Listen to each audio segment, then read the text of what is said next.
In that photo, it's a summer day and my sister's hugging my younger brother. I can't see her face, but I can see my brother's face, and I can just tell how much he missed her and how much it meant to him to be able to actually see her in person and just have that physical contact.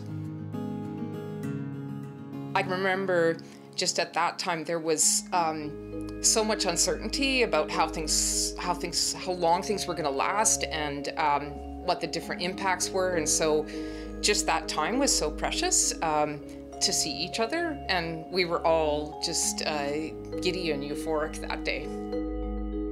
I feel good when I look at the photo because it makes me think of just how important maintaining those connections were, because we kept up with our visits no matter what, and we made sure we had a lot of fun with it.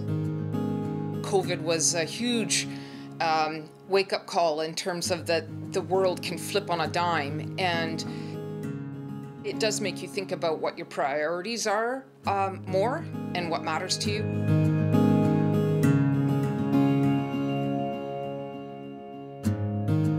So the photo was taken in the first summer of COVID, and I figured when we saw that sign, it was pretty much a perfect way to capture the essence of COVID with the two boys socially distant.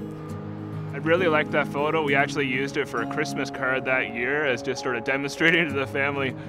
Here's the boys who were 4 at that time, I guess, demonstrating how they can be responsible and take care of everybody around them just by doing something that simple.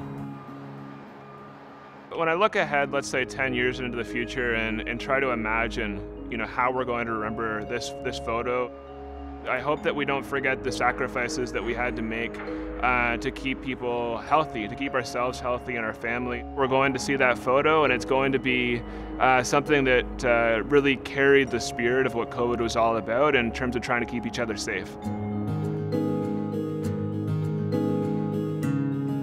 In 2020, I was diagnosed with breast cancer and was going through chemo. In the photo, my sister had sent me a parcel for my birthday, and it included a beautiful ladybug handbag and a hot pink mask because she knew I was going to the hospital quite often for chemo treatments. It was like getting a big hug from her. Even though I hadn't seen her in quite a while and I couldn't have a hug, it felt like she was hugging me. I mean, it was scary going into the hospitals by myself. I couldn't have my husband with me, but I handled it with a lot of humor and not too much swearing. What goes through my mind when I look back at that photo? Just how uncertain everything was with COVID, with cancer, not being able to see my family, not being able to connect with anybody. Yeah, just not having that support that's so important when you're going through cancer. What I'm hoping people will get out of when they see that photo is that it doesn't matter how tough things can seem, that there is always a brighter day ahead.